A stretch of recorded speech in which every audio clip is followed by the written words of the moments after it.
Connected? Yes. What's up, guys? Welcome back to Rise and Grind. Happy Monday.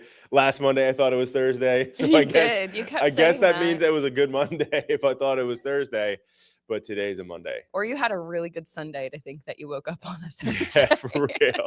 I don't know how I screwed that one up, but happy Monday. We are here. There's so much going on right now in the world. It's absolutely wild. But what do you got on our list today? How was your weekend? My weekend was good. The weather, oh my gosh. Who knew I needed a little bit of sunshine to motivate me like 100 times more than I felt motivated, honestly. It's crazy how like a little bit of sun and warm weather, I wanted to be outside the whole weekend. I felt like I had so much energy. And then looking ahead, it's going to be 30 degrees again this next week. What? So it's like, how does it go from? I thought it was going to be. I thought it was going to be. It's going to be 60 degrees this week, and then it's going to drop down to. Yeah, it is. Oh yeah, what the? And it says snow. 39. Yeah, 39, 37, and snow. Which like that can't be real. Yo. That just can't be real. No way. Damn. Like, I was telling Corey when I walked in this morning, like, it sucks to have like that little tease of warm weather and then all of a sudden snow again. Don't do that to me. I'm here for it. I just started feeling inspired. I'm here for it. But no, it was a good weekend. How was your weekend? The weekend was good. The second the weather always breaks. You know me, I'm on the bike with the kids. Yeah. Outside, just doing everything outside I could possibly do. I feel like, you know what, this time around, it made me realize, like, damn, I feel like I'm such like when you're like stuck in the house, I'm such like a boring inside the house dad. Because it's like I want to do stuff and like go have fun. And I feel like when it's like the winter time and there's nothing to do outside because it's too cold, like, you know, whatever. Mm-hmm. It's like I get so bored of doing the same things, you know, like to change it up for the kids. So the second it got nice outside, I immediately brought them on the bikes. They were so pumped. But what's cooler though is we went on the quad with the boys. You did. And it's crazy because now Johnny and Vincenzo, they're both like very articulated now, right? So like when they like things, they'll let you know. When they don't like things, they'll definitely let you know. And it was really cool though, because Chenzo was like, we were going because I took them individually, and he was like, go slow. Like he wanted me to go slow. He was like, he's like, do not, like he did not want me to go fast. Wow. And then Johnny was like, rip it. Like he wanted me to go. And every time I'd go slower, he'd be like, fast. And I'd be like, all right, let's go. And then we'd rip it. So, but anyway, so it was good. We went outside, did a lot of outdoor stuff. That's such a boy response. I know. That's so funny. I know. We definitely ripped it. Does Vienna like to go on? No, too? She does. And it's funny because when we're at the dinner table, I'm like, did we go on the quad today, boys? Like, and whatever. And Vienna is like, no quad, like no quad. Like she's not about the quad. She gets girl time with Jack during then. Yeah, exactly. That's so cute. Yeah. And then we had my sister-in-law's sprinkle at my house, which is really cool. It was French Parisian themed, so it was super cool. Soon, right? Yeah. So that was cool. Wow, that's a cute theme too. I'm a big family guy. I love being surrounded by people all the time. So like for me, like to have like her family and friends and whatever else for her sister was really cool. I always love stuff like that. Anytime I could be around family, and then when it's nice outside, that's just like a freaking bonus. Yeah, you know, 100%. But if you're just tuning in, Megan dropped a bomb on us that next week on Wednesday it's supposed to snow. Yeah. So if you're in Jersey loving this weather, your local weather girl here. If you're in Jersey and loving this weather, don't get even close. Don't get used to it. Wait, Corey, can you hear this if I do this? Do you hear anything there? Okay, it's only our mics.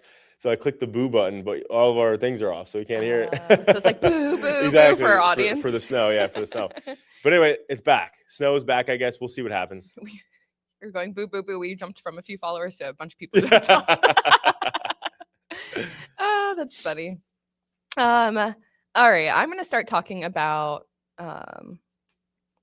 Claude, who is #1 in the App Store. This jumped. What? Yeah, which over ChatGPT, which is really impressive. And this is going back. Hold on, I gotta hold up my notes right now. Over Shiv's favorite thing, Tinder. Yeah. That's crazy. You bet. Wow. Yeah. So at the end of January, it was sitting just outside the top 100, right? So it wasn't even in the top 100 in January. Wow. Here we are not even 2 months later, and it is #1 in the App Store, which I also think that the ads and commercials that they released during the Super Bowl helped with that, because they had a really quick jump in just a month or so. But more and more people are using it because they're saying, you know, if ads are coming to ChatGPT, how honest is Chat in its responses now? Or are brands just paying to be mentioned in some of the responses? So people are using Claude now over ChatGPT. Yeah. I do you do that, Corey? Do you use anything? I don't really use anything. No. I'll use ChatGPT to but I don't really use it. Okay. And you're obviously still using Chat, right? I use Chat. Yeah. Yeah. Yeah. I'm so native to ChatGPT. And I feel like it already knows so much. Yeah, that's what we always say. That it's like, yeah, to have to teach, which that's going to be really interesting at a point. It's like whichever platform you chose, you really have to make the decision whether you want to retrain a whole new platform on you, or if you're just going to stick with the same platform. Yeah. I got 2 years of data invested into this relationship. To switch that up now, it just knows too much about like my life and Vincenzo and stuff. And I wonder if you can export it. You probably can. It's just a process to pull it all over. That's what I mean. Yeah, you know? It's a big process. Yeah, so I can't move. But I've actually never used Claude before, so I should probably check that out more. Well, I think a lot of people are using it, and actually one of my other topics is about this too. But the what are they calling it? Claude bot. Yeah. That everybody was getting, that was powered by Claude, obviously. And that blew up a few months ago. So that could also contribute to why maybe it's #1 in the App Store today. But then there's also a lot of talk about it being used as an SEO center. And when I saw this, I was like, oh my gosh, please no. I think that AI is really cool for anyone who's doing marketing research, or to understand, like, do I have all of the factors and components that search engines and LLMs are looking for to rank me? But to allow AI to fully take over your SEO is really scary. You need that human element to have a competitive edge, because think about this. If AI is doing everyone's SEO, then who wins, right? Because it's going to be making sure that everyone's doing the same thing. Right. Everyone's doing the exact same thing. But that was always my argument, though, with what you call it, with Meta and Meta's AI, like with their ads and Google AI ads. It's like if everybody's using the same AI, and let's just say we're all attorneys in the same market, who wins? Right.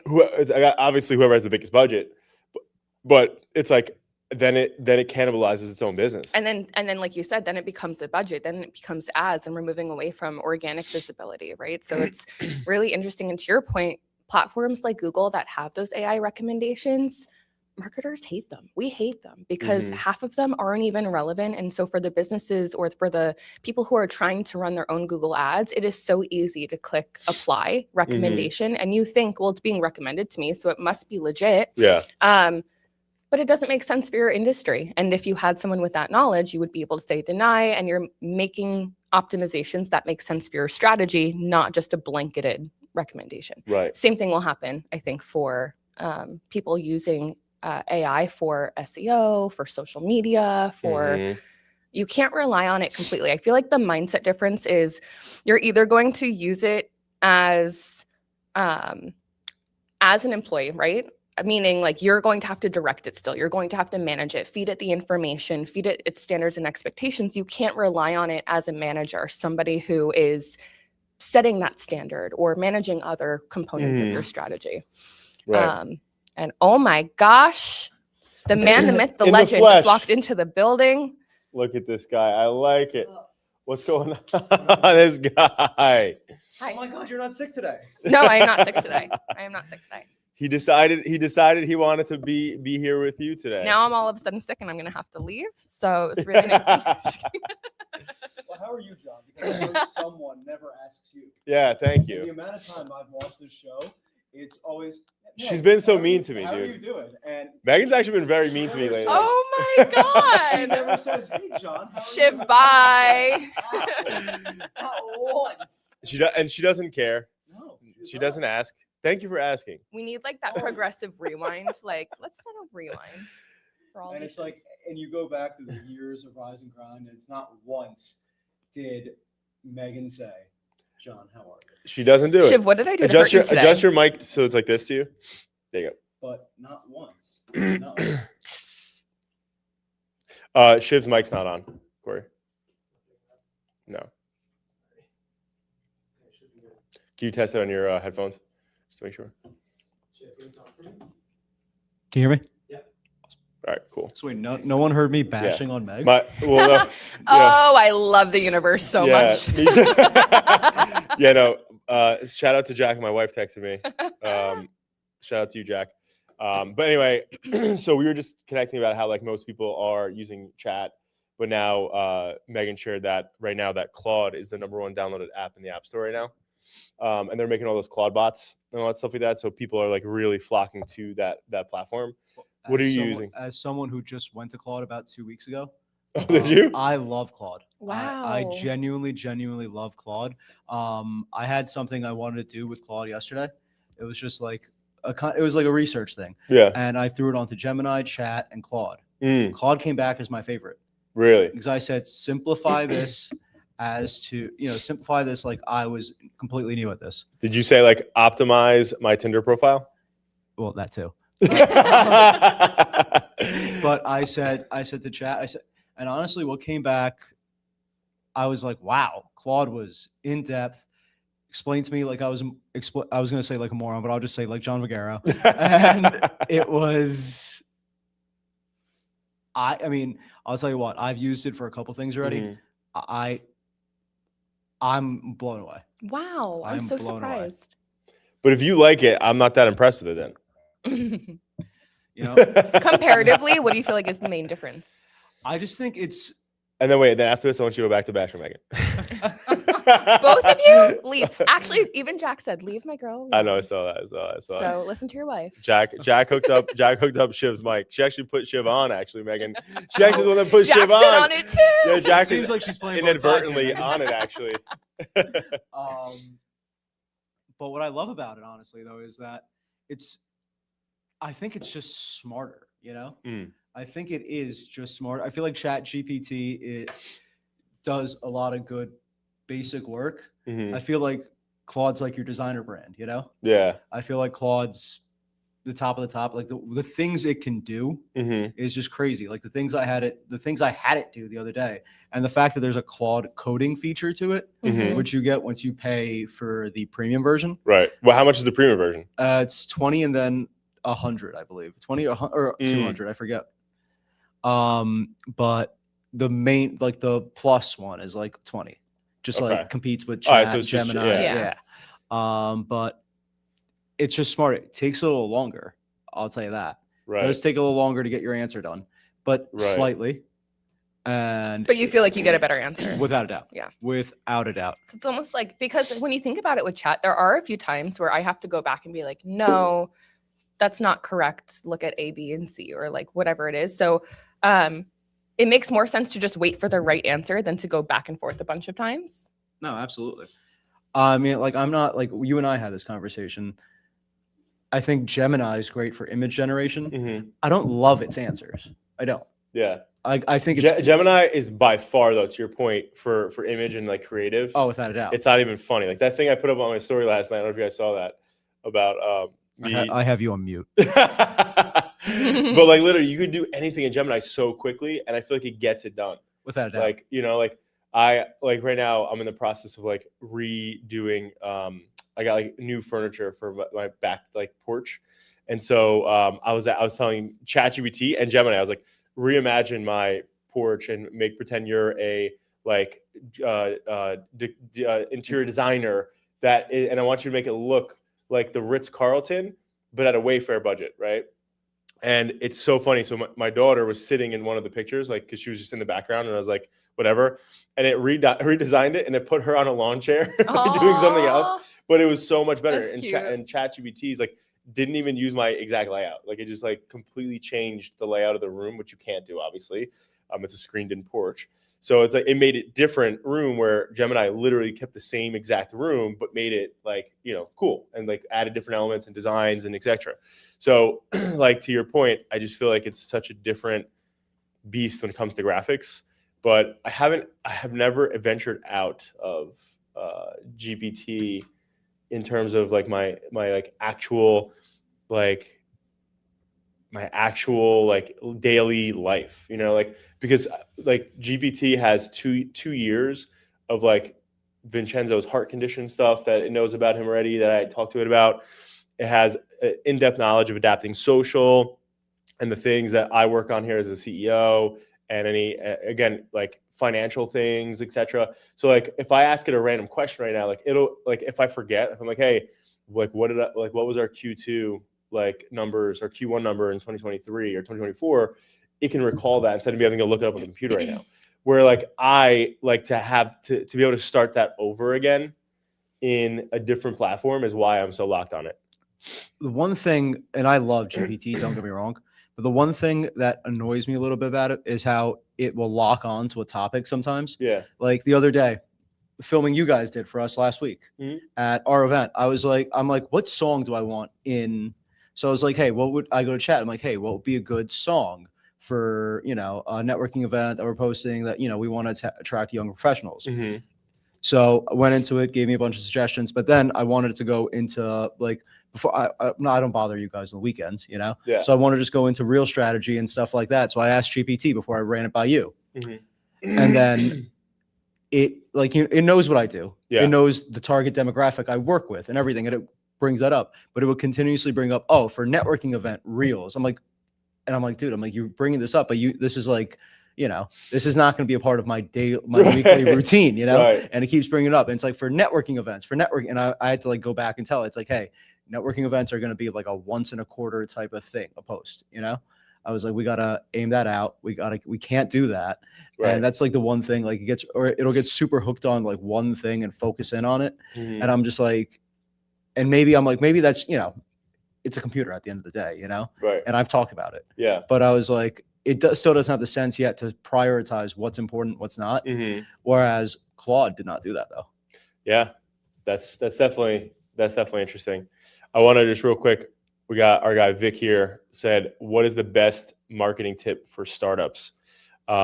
The one thing that I will say, right? So like, it depends on your startup for sure, obviously what you're doing. But I think one of the biggest things that I would say when you're a startup, you're bootstrapping, you don't have a lot of money, you're trying to get stuff out there, whether it's a product or a service.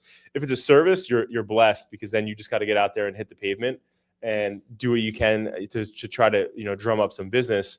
So, but if you're a product, you have to invest in product, you have to get, there's a lot more money involved in it. So the biggest thing I always tell our startups is the number one way to organically reach your audience outside of posting and doing the things that you're going to do. Because when you're posting, you're kind of like fighting against the algorithm, right? Like good old Mark Zuckerberg and most of these platforms, they don't want any content that's out there that because they want their audience and the users to be obsessed with these platforms. They don't want them to ever leave. So anything that's going to make them leave, they're not going to display. Right. So in the beginning, when you don't have a lot of followers, a lot of content, and you know, you have to put quality over quantity. Like there's a lot of people out there like Gary Vee and stuff that's like post 15 times a day. Like just do it. Right. And don't get me wrong, I understand the strategy behind that. But the problem is the more you're posting and the little engagement that you get, that actually ends up hurting you. Right. Because the algorithms are saying, hey, people don't value this content, so I'm not going to show it. Right. So you're doing all this work and you're not getting it, right? You're not getting that return on viewership and people like engaging. So what I would say would be, you know, going live in the beginning of starting any business, what I call not just the friends and family funding rounds and stuff like that, but like the friends and family, like brand gladiator round, right? So brand gladiator at Adapting Social, that's one of the things where, you know, we created it a little over 8 or 9 years ago, where it's like you're going to everybody that you know and trust and love, friends, family, colleagues. My rule is to go to 10 friends, 10 family, 10 colleagues, and then just 10 random people. And so you should have 40 people there. And you let them know, hey, here's what I'm doing. This is the business I'm getting in. If you see a post or you see me go on social media, if you could like it, comment it, and whatever else, that would mean the world to me, right? So now you have 40 people who are soldiers there to help you grow your brand and the algorithms, and it's for free. And the thing is that when people, on average, people have 200 to 300 followers on Instagram, as an example. Shiv, I think, has 15. 17. Okay, there we go. Wow, you went up. But he's too. he's following 10,000. but so if you average that out, right? If you have roughly 40 people times 300, right? When you put those numbers together, and that's a free press opportunity. Now you're in front of thousands and thousands of people for free, especially if people are sharing in their stories. So again, is this a silver bullet? No, but one of the things I would do is go build your brand gladiators out there. The number two is going live, right? So the more you go live, a lot of people who are starting up businesses, they don't actually like to talk about it because they're worried about failing and then them feeling embarrassed. So they want it to become successful first before they talk about it. And I understand that from a protecting yourself perspective, but that's not going to help you. So you need to be out there and you need to be talking about what you're doing on social media and being vulnerable, but going live. So going live is the number one organic way to get in front of every single follower you have. So on your personal pages, I would be live on my personal page every Friday, every Monday, when you know people are literally high vibes. That's why I like Fridays, Mondays to kick off the week and stuff. That's why we do this. Like, this is me doing what I'm preaching. Like, we're going live twice a week because for the past 10 years, I've been telling my clients, like, when you go live, it notifies all of your friends and says, hey, John is live, go watch. If I post something, almost nobody gets notifications, right? Unless you have like notifications on celebrities and people that you really care about. But at the end of the day, that is a key and crucial difference. So like, if you're a startup and you're looking to be at that, obviously, very bootstrap, budget friendly strategy, like, that's what you should be doing. You should be going live every week, talking about your business, what you're doing, projects you're working on, letting people know. Because at the end of the day, like, the one thing that I learned the most from like Jamie from Eat Clean Bro is like, when you look at Eat Clean Bro and you look at McDonald's as an example, two way different companies. McDonald's, if you ask somebody randomly, like, when you think of a burger anywhere in the world, they typically will say McDonald's or Burger King. Now, they are so massive because they have locations everywhere. You can't drive and not see a McDonald's. Now, what Jamie created in New Jersey was the same thing on billboards, right? It's like a couple of years back, it was literally on the Parkway. You couldn't stop seeing Eat Clean Bro, Eat Clean Bro, Eat Clean. It was everywhere you went. And any town you were in, you saw Eat Clean Bro. And he created this brand that now propelled into this massive, amazing, the biggest, largest privately owned, chef prepared meals in the world. And at the end of the day, it's like, because he was everywhere. People saw his brand everywhere that they went in a vehicle. And now obviously digital and all that other stuff too. But so it really shifted the game for me, where it's like, if you're a startup and you don't have a lot of money, the biggest thing here, Vic, and anybody else who's watching and has a similar question, it's like, that is the key, right? Like, you have to do the free things that matter. Going to the networking events should be non-negotiables, right? Like, every networking event you should be at. You should be going live on all social channels. You should be obviously putting out content regularly that's quality, right? And showing yourself as a thought leader in your space. But I think the one thing, and I love this about you though, because I feel like you're a heavy. He's about to compliment me. Yeah, Corey, let's record this. But we'll save a clip for him. But one thing that you do really well though is you are constantly networking, and you have a great network though. And I feel like anytime that if I'm at an event with you, a majority of the time, like, you kind of know the main players at that event, and you're talking to them and you know them. And the younger generation now, the younger Gen Zs, and obviously the older Gen Alphas, like, most of these people, they don't want to be in person. They don't want to network. And, that's super, super challenging in this world that we're moving into, where people they love the introverted experiences. So they don't want to communicate. They'd rather just meet you online or email back and forth or live chat or whatever, or talk to you on social and DMs, versus like getting out there, shaking hands, and having those real conversations. So Vic, long-windedly, that's what I would say would be the best thing that you could do as a startup. And if you have the money, depending on your business, that would obviously be the difference between saying, hey, go throw some ads, on Meta, or on TikTok or on Google, obviously based on your budget. But on that note though, my curiosity for you, Shiv, is like, so you're heavy in the networking game. Do you see it, because your industry is pretty tough, like, do you see it in your industry, like are you getting the return on investment you want for being at these events constantly? I mean, it's like a percentage game, right? Like you're not going to see, obviously 50% of the people you meet are not going to work with you. It's like more than that. Oh, way more. Like your success rate is probably going to be like 2 out of 25 is probably amazing. You know? But what I say to people is it takes one.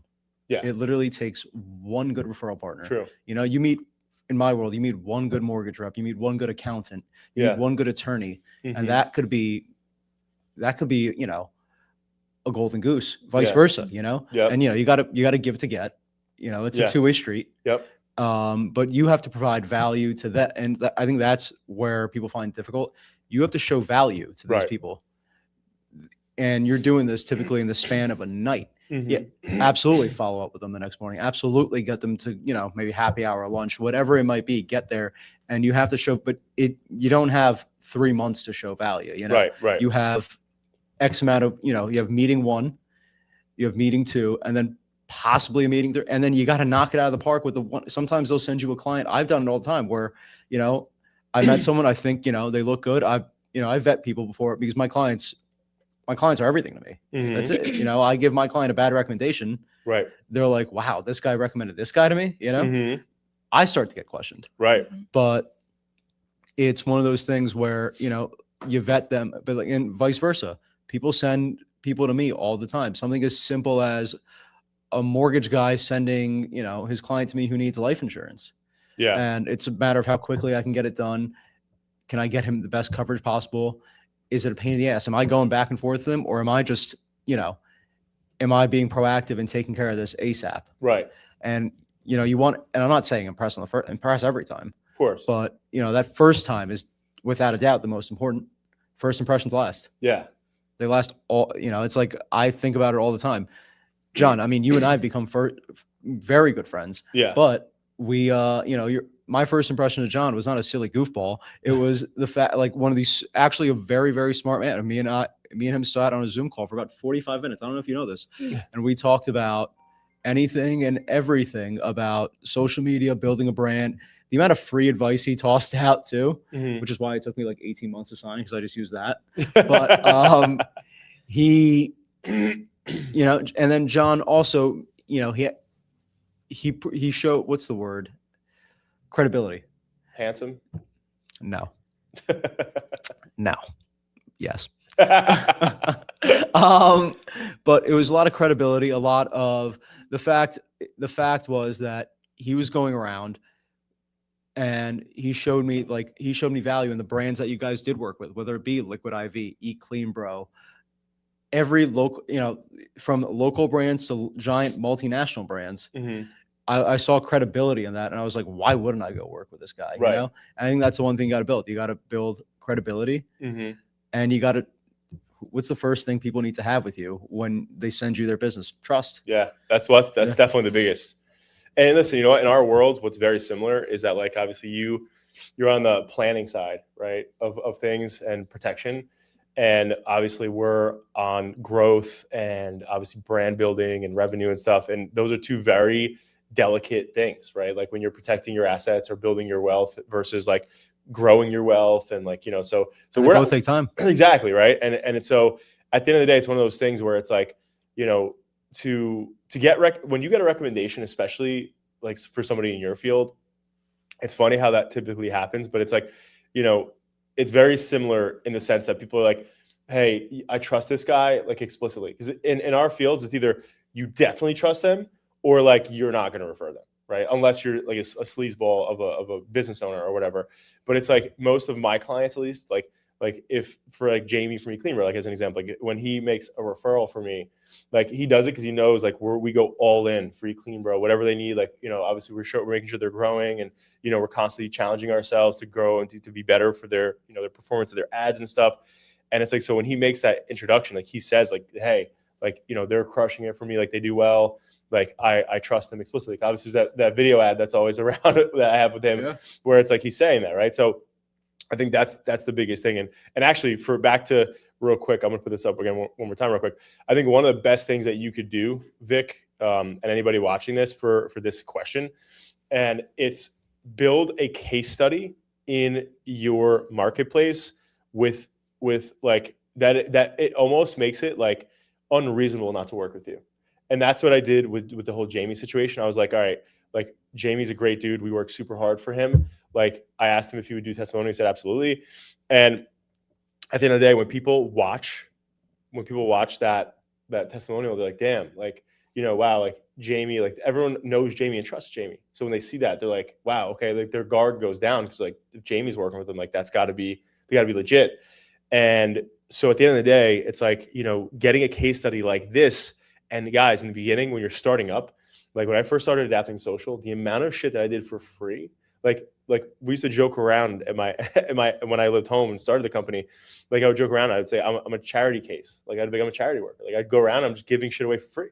Right. Like, and eventually it wound up parlaying into like, okay, you know, like you said, trust, like, hey, I trust John. Like, let's, all right, I want to have you do this for me. Or I want you to meet my one friend who owns a business. And then it parlayed from there. But building your portfolio and building use cases that can help your evidence that you are who you say you are. Because let's be real, at the end of the day, guys, like you know, it's so funny. We don't get this, but like living in Jersey, like we are some of the most friction driven and skeptical people. Mm-hmm. And it's so funny because when you're in different parts of the country, like obviously everywhere is different, right?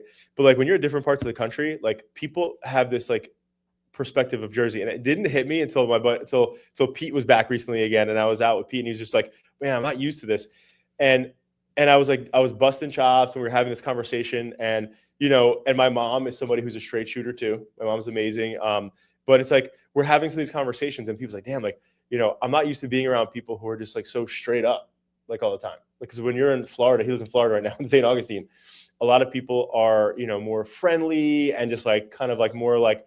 I don't want to use the words like, you know, they're a lot more pleasant.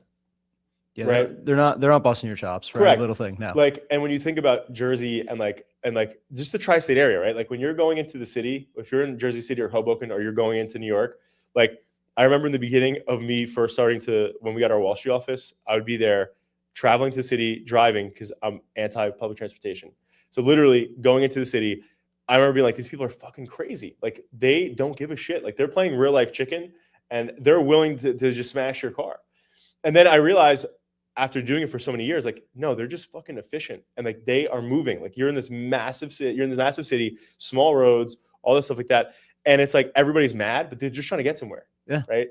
But that's anyway, back long-windedly, like depending on your marketplace, if you're in Jersey or New York or Staten Island, any of these places that are around us, they're typically highly skeptical people. So if you have a use case that shows, damn, Shiv is the guy to work with. Look at the people he's working with. You know, wow, I undeniably should be working with him because of these people. That puts my guard down. I want to have a conversation with him.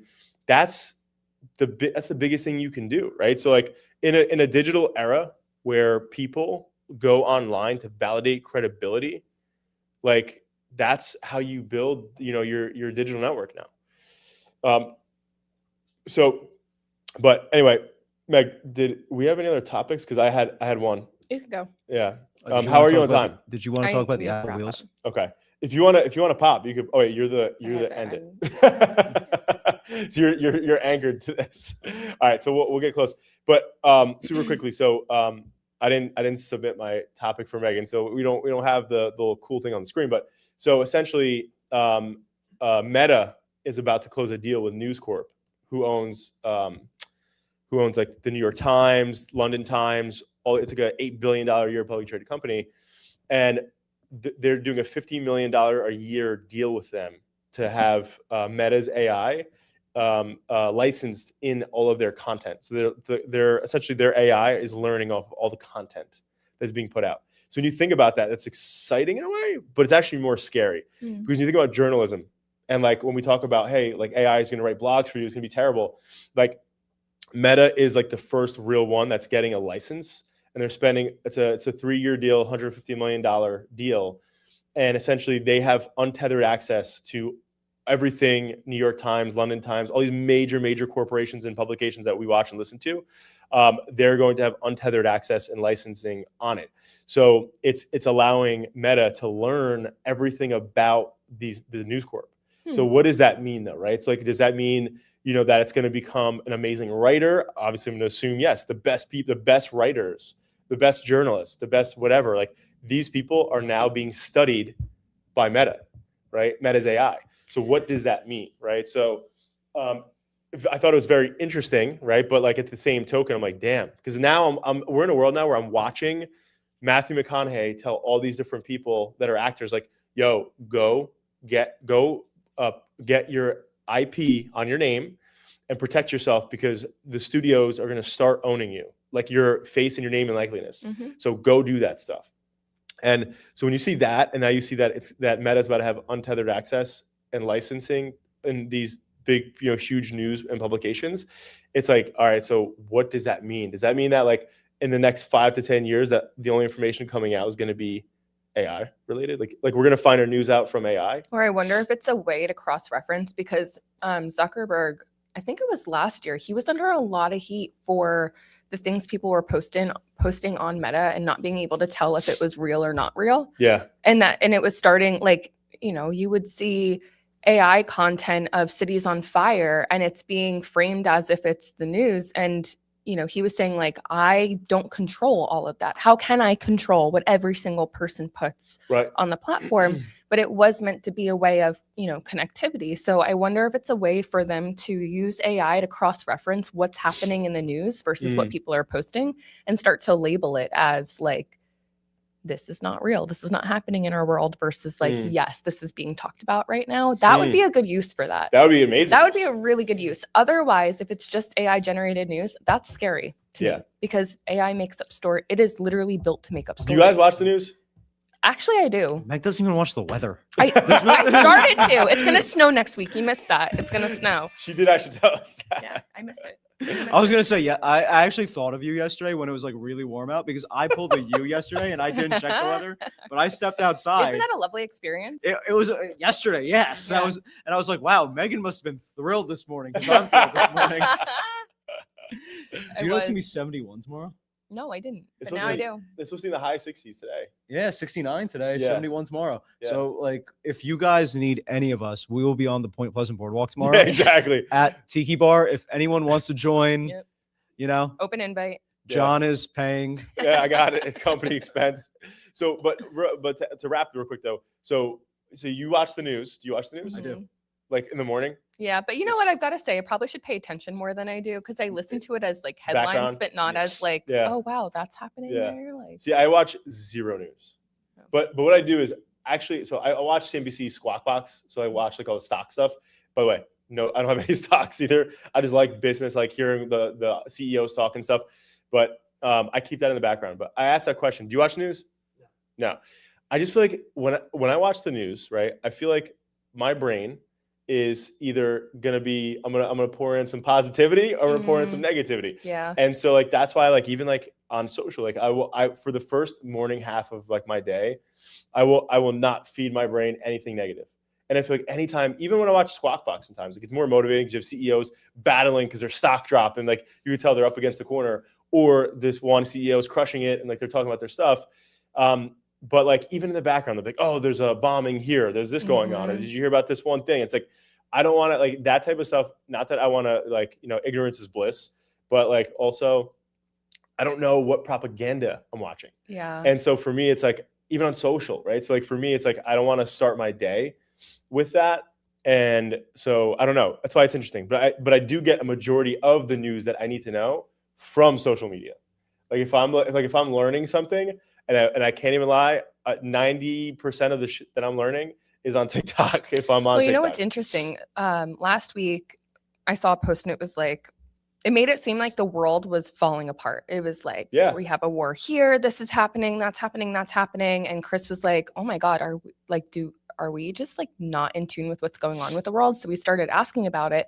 And these are all events that have been happening sporadically over the past few months. Not like it made it seem like in the past week, this is what's happening. So I feel like social is good for, I wouldn't have known all of that if I didn't see it on social, but also the way it was positioned was like, oh my God, is our world like, is this World War III? What's going on? Like, I feel like I have to Google though anything I see on social media. Like I go back and I go to Google and I'm like, is this real? Because you never know what's real. Either, right. You know?